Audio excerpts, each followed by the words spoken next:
ఆదిలాబాద్ జిల్లాలో ఐటీడీఏ సిబ్బంది కొరతతో సతమతమవుతుంది. ఉట్నూరు ఐటీడీఏ ఆఫీసులో 87 పోస్టులకు గాను 31 మంది పనిచేస్తున్నారు. 47 పోస్టులు ఖాళీగా ఉన్నాయి. దీంతో ఏళ్ల తరబడి పోస్టులు భర్తీ కాకపోవడం ప్రభుత్వం మంజూరు చేస్తున్న పథకాల అమలుపై తీవ్ర ప్రభావం చూపుతుంది. మరింత సమాచారం మా ప్రతినిధి గణేష్ అందిస్తారు. ఏజెన్సీ ప్రాంతాలను దృష్టిలో ఉంచుకొని 1975వ సంవత్సరంలో ఐటీడీఏలను నెలకొల్పింది. రాష్ట్ర వ్యాప్తంగా 4 ఐటీడీఏలను ప్రభుత్వం నెలకొల్పింది. ఈ ఏజెన్సీ ప్రాంతాలలో ఉన్నటువంటి గిరిజన అభివృద్ధి కొరకు ఇటు త్రాగునీటి సౌకర్యం కావచ్చు, వాళ్ళకు సంబంధించినటువంటి ఆరోగ్యం పరంగా కావచ్చు, సాగు త్రాగు అభివృద్ధి, ఎడ్యుకేషన్ ఇలాంటి రంగాలలో వారిని ముందుకు తీసుకుపోయే విధంగా ఈ ఐటీడీఏలను స్థాపించడం జరిగింది. ఇందులో భాగంగానే ఆదిలాబాద్ జిల్లాలోని ఉట్నూరు ఐటీడీఏను నెలకొల్పింది. అయితే దీని యొక్క కాన్సెప్ట్ ఏంటిదంటే, ఈ మారుమూల గ్రామాల్లో ఉన్నటువంటి ప్రజలందరూ కూడా ఈ ఐటీడీఏ ద్వారా ప్రత్యేక ఫండ్ ద్వారా వారిని అభివృద్ధి పరచడమే ఈ యొక్క ఐటీడీఏల యొక్క కాన్సెప్ట్ అన్నమాట. అయితే ఇప్పటికీ కూడా ఈ యొక్క మారుమూల గ్రామాలు ఏవైతే ఉన్నాయో అభివృద్ధికి నోచుకోవడం లేదు.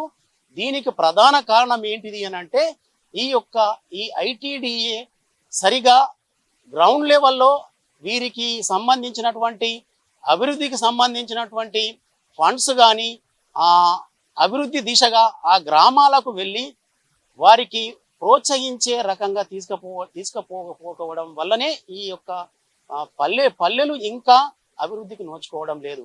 ప్రధానంగా ఎడ్యుకేషను, ఇటు ఆరోగ్యపరంగా, సాగు త్రాగునీరు, విద్యాపరంగా ప్రత్యేకమైనటువంటి శ్రద్ధలు తీసుకుంటున్నామని చెప్పినప్పటికీ ఈ గ్రామాలలో మాత్రము ఇంకా చాలా బ్యాక్వర్డ్గా ఉన్నటువంటి గ్రామాలు ఎన్నో ఉన్నాయి. కనీస అవసరాలైనటువంటి తాగునీరు సౌకర్యం కూడా చాలా గ్రామాలకు చేరడం లేదనేటువంటి ఆరోపణలు కూడా వినిపిస్తున్నాయి.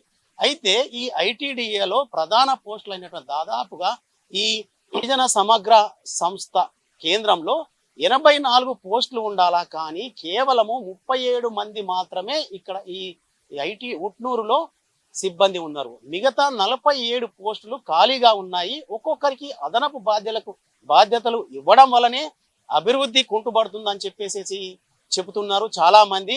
అయితే మిగతాయి కూడా దాదాపుగా ప్రధాన పోస్టులు అయినటువంటి ఎడ్యుకేషను, ఇటు వసతి గృహాలకు సంబంధించినటువంటి అధికారులు, పాలనాధికారులు ఎవరైతే ఉన్నారో కేవలము ఒకరితో ఇన్ఛార్జీలుగాను ఆయనకు అదనపు బాధ్యతలు ఇవ్వడం, తరువాత గ్రామాల స్థాయిలో ఉన్నటువంటి వారి యొక్క సంక్షేమ దిశగా చూసుకునేందుకు సరి అయినటువంటి సిబ్బంది కొరత వల్లనే ఈ రకంగా జరుగుతుంది. కనీసము ప్రభుత్వం నుంచి వచ్చేటువంటి పథకాలు ఈ గ్రౌండ్ లెవెల్లో గ్రామాలలో గిరిజన గ్రామాలైనటువంటి వారికి వివరించడము, వారి యొక్క అభివృద్ధి పదంకు పోయేటువంటి ఉద్దేశంతో నెలకొల్పినటువంటి ఈ యొక్క గిరిజన సమగ్ర సంస్థ ఇప్పటికీ కూడా ఈ గ్రామాల్లో ఉన్నటువంటి గిరిజనులకు మాత్రము పూర్తిగా డెవలప్మెంట్కు దోహదపడతలేదని చెప్పుకోవచ్చు.